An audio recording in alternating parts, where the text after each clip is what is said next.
Voilà, bonjour à ceux qui nous écoutent et nous regardent. e-Tourisme TV, nous sommes ce matin à l'hôtel Laman. Nous avons eu la chance de rencontrer un grand monsieur, il faut le dire. De 70 à nos jours, nous sommes dans ce secteur. Il faut avoir le courage de dire, nous n'avons jamais rencontré un Sénégalais comme lui. Un haut fonctionnaire, un technicien en tourisme très large qui a le sens du partage dans ce tourisme sénégalais. Monsieur Amdi Sène, qu'on ne présente plus au public sénégalais. Monsieur Sène, bonjour. Bonjour, monsieur, bonjour. Vous ne pouvez pas vous faire votre présentation, s'il vous plaît, ce que vous faites au ministère du Tourisme? Oui, je suis donc monsieur Amdi Sène, je suis présentement conseiller technique au niveau du ministère du Tourisme, chargé du suivi des projets du plan Sénégal émergent. Du plan émergent. Oui. Ah ouais. Vous êtes ce matin à Saly, dans un officier. De quoi il s'agit exactement? Qu'est-ce que vous faites? Oui, notre présence au niveau de la station touristique de Saly est commandée par une nécessité d'une rencontre de concertation avec les acteurs du tourisme, de l'ensemble de la chaîne de valeur, pour une concertation sur les grands projets que le département du tourisme est en train de conduire, mais surtout aussi les réformes qu'il faudrait mettre en place pour créer les conditions d'une meilleure compétitivité de la destination Sénégal. C'est important ça. Et donc pendant longtemps, le ministère du Tourisme a engagé un certain nombre d'actions, a initié un certain nombre d'initiatives, et il fallait qu'avec les acteurs, qu'on puisse faire le point, savoir en fait quelles sont les contraintes auxquelles le secteur est confronté, quelles sont les perspectives qu'il faudrait définir pour que d'ici à l'horizon 2025, qu'on puisse effectivement sur des rampes de lancement et relancer réellement le tourisme, d'autant plus que nous sortons d'une période de crise sanitaire avec une incidence négative sur le secteur du tourisme. Et donc il fallait créer les conditions de la relance, après que l'État ait mis en place un dispositif de résilience qui a permis de sauver l'essentiel. Et aujourd'hui, il met en place un dispositif de relance.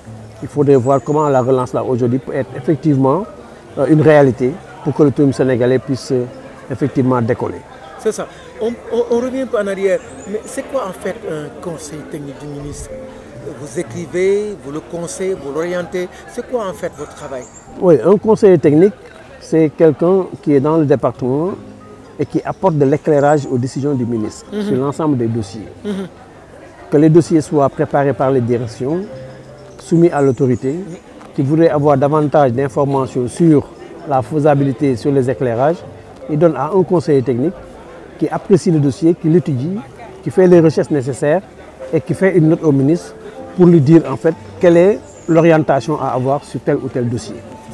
Ou bien que le conseiller technique est informé d'une situation, fait une note au ministre pour l'informer de cette situation-là et l'amener à voir s'il faut ouvrir un dossier sur cette information-là ou bien s'il faut réagir pour apporter les mesures correctives sur une situation quelconque qui se poserait dans le secteur du tourisme. C'est ça.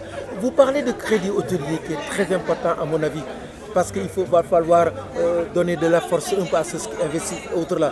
Mais comment ça se passe ce crédit hôtelier? C'est réservé aux hôtels comme on dit 4 étoiles, aux agents de voyage, bien aux petites structures qui sont à la base et qui font un travail extraordinaire? Oui, vous savez que sans investissement, on ne peut pas réaliser de réceptifs. Et sans investissement, pas de croissance. L'État du Sénégal avait dans le passé mis en place un instrument de financement qui était la Soficidite.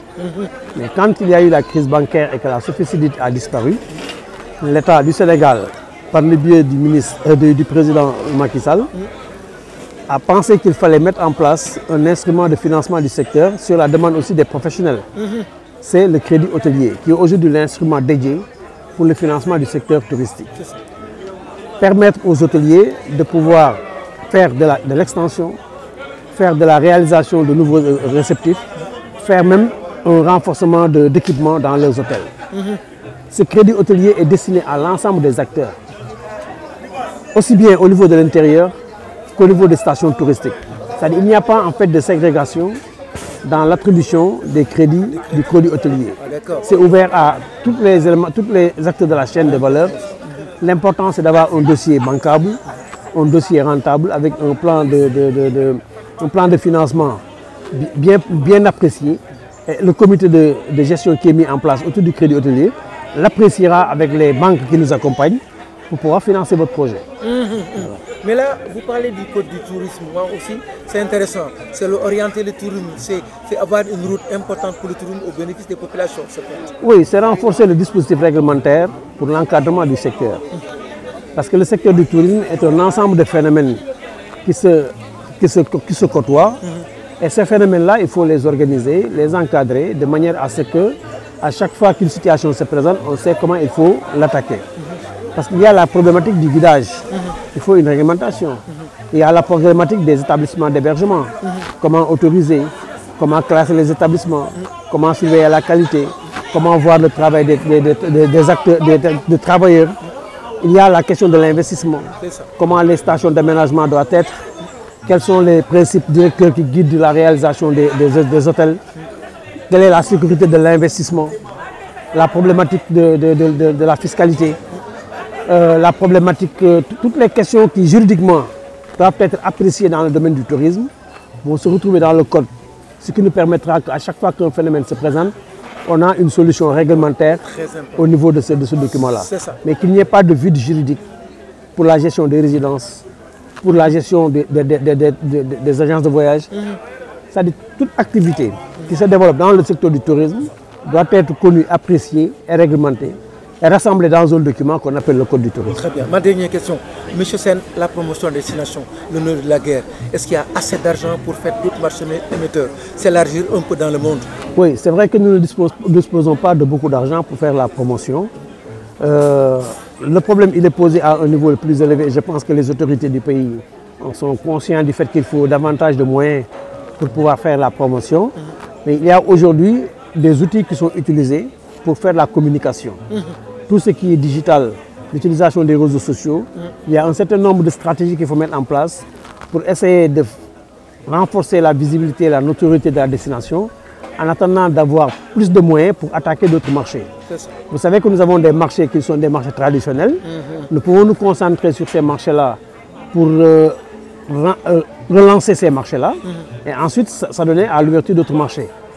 Nous sommes conscients que nous n'avons pas suffisamment de moyens, mais avec les moyens que nous avons, il faudrait qu'on optimise pour pouvoir avoir des marchés au niveau de la destination Sénégal. Un mot sur ITV Tourisme TV. Oui, ça fait partie des instruments de promotion. Parce que ce que vous êtes en train de faire, c'est de rendre visibles les activités, c'est rendre visibles les actions qui sont déroulées dans votre localité. Ça passe sur les réseaux sociaux. Les réseaux sociaux n'ont pas de frontières.